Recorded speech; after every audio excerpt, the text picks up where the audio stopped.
Pick my pua and my pareu with me for a practice. Okay guys, I literally don't have time right now, so this needs to be a speed round. I haven't done this in such a long time just because, I don't know, I felt like it got kind of repetitive.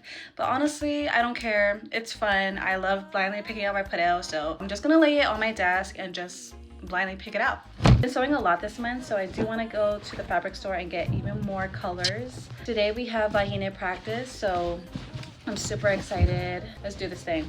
Tahi, rua, toru. Okay, period. Forest green. I haven't worn this one in such a long time, so I'm super excited. So now let's pick out the pua. You guys, like, although I have so much puas, like this isn't even all of it. I still have so much laying around the house, like in little candle jars. Oh, I dropped one. It's okay. Toru. What's this? Tiare. Okay, so we got a white tiare and then a green pareu. Anyways, thank you for tuning in. I'll see you guys next time. Bye.